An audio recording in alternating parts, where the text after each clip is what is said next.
Bienvenue dans cette nouvelle édition du 12-15 au sommaire de l'actualité. Au Burkina Faso, le bras de fer se poursuit entre les autorités et les fonctionnaires du ministère de l'économie et des finances. Malgré l'interdiction du gouvernement, ils ont entamé un sit-in ce 28 mai qu'ils comptent poursuivre toute la semaine.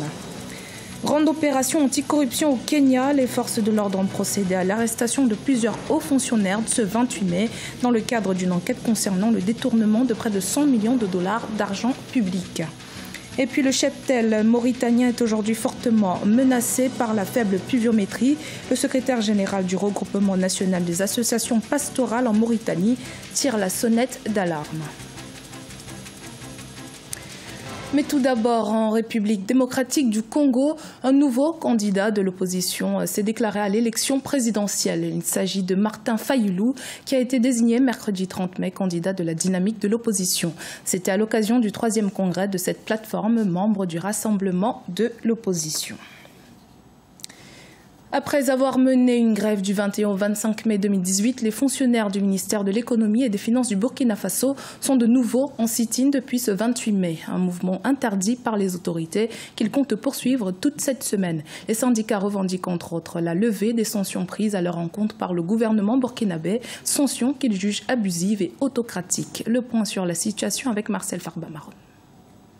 Les fonctionnaires du ministère de l'économie et des finances au Burkina Faso, de nouveau en grève. Le mouvement entrepris du 21 au 25 mai 2018 sera en effet suivi d'une autre période de grève qui a débuté ce 28 mai 2018, et ce jusqu'au 1er juin. Et pourtant, le gouvernement a opposé l'avis du Conseil d'État qui a déclaré illégal le sit-in dans la fonction publique car n'étant pas expressément autorisé dans la loi. Ils doivent savoir qu'ils risquent des sanctions administratives qui peuvent aller jusqu'à la révocation. L'an dernier, il y a eu pas moins de 45 jours de grève dans ce ministère, ce qui paralyse notre économie. Nous ne pouvons l'accepter alors qu'un processus de dialogue est en cours. Les premières sanctions contre ceux qui ont bravé l'interdit sont tombées. Mercredi 23 mai 2018, lors du Conseil des ministres, 2 directeurs du ministère de l'économie et des finances ont été relevés de leurs fonctions après s'être mis en grève le 21 mai 2018. Des sanctions arbitraires selon les responsables syndicaux au ministère qui s'appuient sur un avis du Bureau international du travail qui stipule que tant que la grève reste pacifique, les piquets de grève et l'occupation des locaux devraient être permis. Les sanctions, là, il faut le dire, c'est des sanctions qui sont vraiment illégales. C'est illégal parce que le droit de grève est un droit constitutionnel. Et dans notre constitution, il est bel et bien écrit que tout le monde a le droit de grève. Même le ministre qui est là, qui ne peut pas quand même assurer les revendications, elle-même, elle a un droit de grève. Mais maintenant, au niveau de notre conseil des ministres, nous avons observé qu'il y a 2 de nos camarades qui ont été relevés pour faire des grèves. Ça n'a pas été mentionné directement et clairement là-bas, mais tout le monde sait que c'est pour faire des grèves. Au-delà de la satisfaction de leurs revendications qui concernent notamment des primes, des avantages acquis et la retenue à la source des cotisations syndicales, les syndicats exigent la levée des sanctions abusives et autocratiques prises à leur encontre. En rappel, le Burkina Faso fait face depuis 2016 à des mouvements sociaux, les travailleurs exigeant plus de justice sociale et des meilleures conditions de vie et de travail. Le gouvernement a annoncé la tenue d'une conférence sur les conditions de rémunération des agents publics de l'État qui aura lieu du 12 au 14 juin 2018. Les autorités kenyanes ont effectué une opération anticorruption qui s'inscrit dans le cadre d'une enquête sur le détournement de près de 100 millions de dollars d'argent public. Une opération qui a notamment fait tomber le chef d'une agence gouvernementale, plusieurs autres hauts responsables de l'administration publique et des chefs d'entreprise. Une première au Kenya. Deogracias Podo. Les autorités kenyanes ont accusé lundi 28 mai 2018 54 personnes d'avoir détourné près de 100 millions de dollars de fonds publics à la suite d'une enquête pour corruption. Parmi les accusés se trouvent des fonctionnaires et des chefs d'entreprise, dont le dirigeant du service national de la jeunesse, plusieurs comptables travaillant au sein d'agences gouvernementales et aussi le responsable de l'audit interne du Trésor public kenyan. Selon le procureur général, 20 personnes ont été placées en détention. Leur procès s'est ouvert mardi 29 mai. Ils devront répondre de plusieurs chefs d'accusation, dont celui d'abus de pouvoir. En plus des poursuites, nous cherchons à récupérer les produits de la criminalité, ainsi qu'à établir le statut fiscal des entreprises et des personnes impliquées dans les crimes. En attendant, plusieurs comptes bancaires vers lesquels les fonds ont été canalisés ont été gelés. Mon bureau travaille avec le directeur des enquêtes criminelles et l'agence de recouvrement des avoirs à cet égard. Au fur et à mesure que les enquêtes se poursuivent, plus de suspects risquent d'être inculpés. L'enquête menée par le bureau du procureur général et la police kenyane a révélé que les fonds avaient été détournés grâce à de fausses factures et de nombreux paiements facturés aux mêmes fournisseurs. Cette opération intervient après la recrudescence des critiques visant le gouvernement, notamment sur les réseaux sociaux, sur l'absence de hauts responsables dans les affaires de corruption. À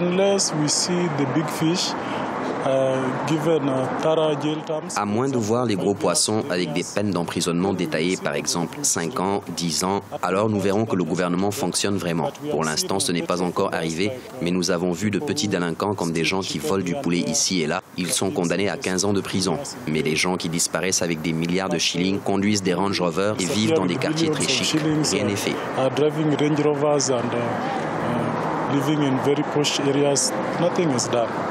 Pour beaucoup de Kenyans, le montant prétendument détourné par les agents du service de la jeunesse ne serait qu'une fraction du montant total de l'argent public détourné chaque année par les fonctionnaires. Le service national de la jeunesse ciblé forme les jeunes et les déploie sur des projets allant de la construction au contrôle du trafic. Depuis janvier 2018, une vingtaine de ces fonctionnaires ont déjà été acquittés après un procès sur le prétendu vol de 48 millions de shillings en 2015.